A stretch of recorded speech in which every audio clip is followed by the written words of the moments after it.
नमस्कार दोस्तों, पिछले 20 दिनों में 5 लोगों को भारत रत्न दिया जा चुका है, जिसमें बिहार के पूर्व मुख्यमंत्री कर्पूरी ठाकुर जी, बीजेपी के सबसे बड़े नेता लालकृष्ण आडवाणी, 2 पूर्व प्रधानमंत्री नरसिम्हा राव, चौधरी चरण सिंह और हरित क्रांति के जनक एमएस स्वामीनाथन को।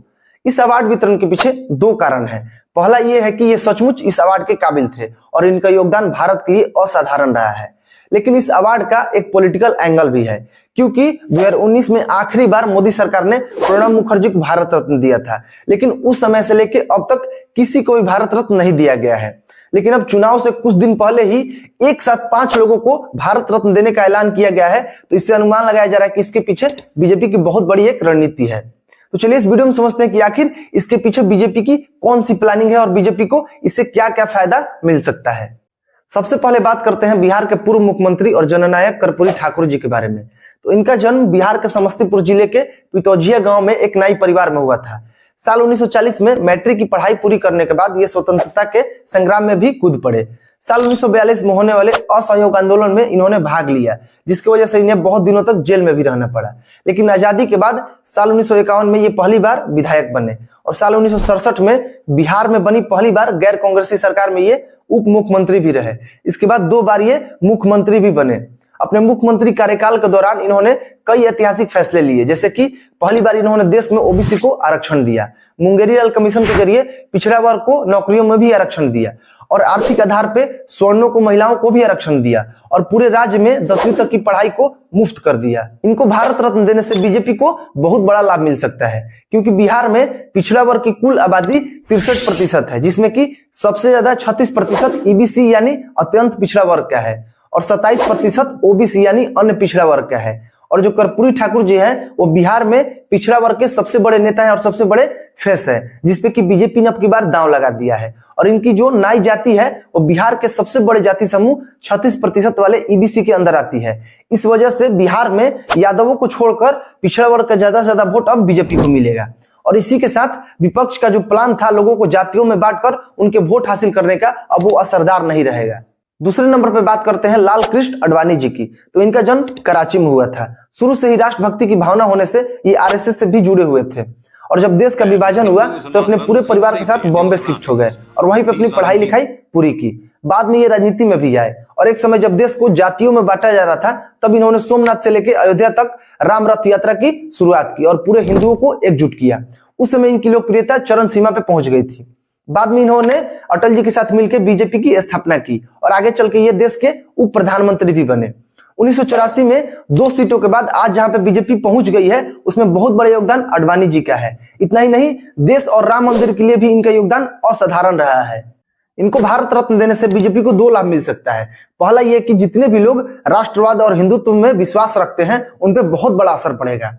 दूसरा कि बीजेपी के जितने भी पुराने समर्थक हैं उनकी नाराजगी भी दूर हो जाएगी, जिन्हें यह लगता था कि मोदी और शाह ने आडवाणी को नजरअंदाज कर दिया है। तीसरे नंबर पर बात करते हैं ग्रीन रेवोल्यूशन के जनक एमएस स्वामीनाथन के बारे में। तो इनका जन्म 1925 में तमिलनाडु में हुआ था। ये एक बहुत बड़े एग्रीकल्चरल साइंटिस्ट थे। आजादी के बाद हमारे देश में भुखमरी और अकाल जैसे हालात बने हुए थे। कृषि प्रधान देश होने के बावजूद हम अपने अनाजों के लिए दूसरे देशों पर निर्भर रहते थे।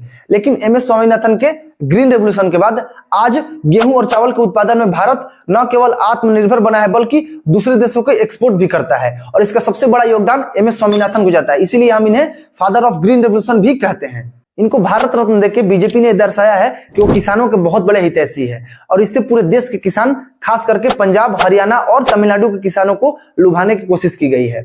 इसके बाद डीएमके और कांग्रेस जैसी कुछ विपक्ष की पार्टियां जो नॉर्थ वर्सेस साउथ का गेम खेल रही है, उस नैरेटिव को भी तोड़ने की कोशिश की गई है इनको भारत रत्न देके, क्योंकि ये साउथ के स्टेट तमिलनाडु के ही लड़के हैं। वहीं अगर बात करें चौधरी चरण सिंह की, तो इनका जन्म साल 1903 में यूपी के जाट परिवार में हुआ। राजनीति में आने के बाद ये यूपी के मुख्यमंत्री और देश के प्रधानमंत्री भी बने और जब जब इन्हें मौका मिला तब तब इन्होंने किसानों के लिए ऐतिहासिक फैसले भी किए और अपना पूरा जीवन इन्होंने किसानों के लिए ही खपा दी। इसलिए इन्हें किसानों का मसीहा भी कहा जाता है।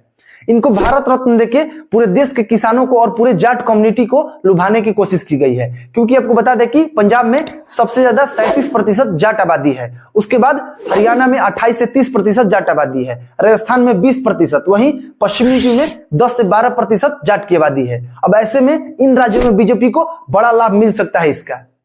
फाइनली अब बात करते हैं पीवी नरसिम्हा राव की। तो इनका जन्म साल 1921 में आंध्र प्रदेश के वारंगल में हुआ। फिलहाल ये तेलंगाना में पड़ता है। आपको बता दें कि राजनीति में आने के बाद ये 50 सालों तक कांग्रेस पार्टी से जुड़े रहे और विभिन्न पदों पर इन्होंने कार्य किया। और जब ये देश के प्रधानमंत्री बने उस वक्त देश बहुत बड़े आर्थिक संकट से गुजर रहा था और देश के पास बहुत ही कम दिनों का पैसा बचा हुआ था। तब इन्होंने मनमोहन सिंह को फाइनेंस मिनिस्टर बनाया और बहुत सारे आर्थिक नीतियां लागू की और ऐसे समय में देश को आर्थिक संकट से बाहर निकाला। और इस वजह से इनको अभी तक याद किया जाता है और आगे भी इन्हें याद किया जाएगा। इनको भारत रत्न देने से बीजेपी को 3 बड़े लाभ मिल सकते हैं। पहला यह कि बीजेपी ने दर्शाया है कि वो दलगत राजनीति से ऊपर उठ के दूसरे दलों के नेताओं का भी सम्मान करती है। दूसरा यह कि इस फैसले से कांग्रेस की इमेज और भी नीचे गिर जाएगी, क्योंकि पीवी नरसिम्हा राव कांग्रेस के बड़े नेता थे और 50 सालों तक वो कांग्रेस से जुड़े रहे, लेकिन कांग्रेस ने आज तक उनको उचित सम्मान नहीं दिया जिसके वो हकदार थे और हमेशा कांग्रेस ने उन्हें नजरअंदाज किया और उन्हें दुरदुराया। यहां तक कि जब उनकी मौत हुई थी तब उनके शव को कांग्रेस हेडक्वार्टर तक नहीं ले जाने दिया गया था। सोचिए कि कांग्रेस ने उनके साथ कितना अभद्र व्यवहार किया था। तीसरा फायदा बीजेपी को साउथ के स्टेट्स में मिलेगा, खास करके आंध्र प्रदेश और तेलंगाना में, क्योंकि वहीं के वो रहने वाले थे और अभी भी वहां पे उनका बहुत ज्यादा प्रभाव है। तो दोस्तों, अगर वीडियो अच्छा लगा हो, इससे कुछ भी आपको सीखने को मिला हो तो लाइक कीजिए, चैनल को सब्सक्राइब कीजिए। तब तक के लिए धन्यवाद।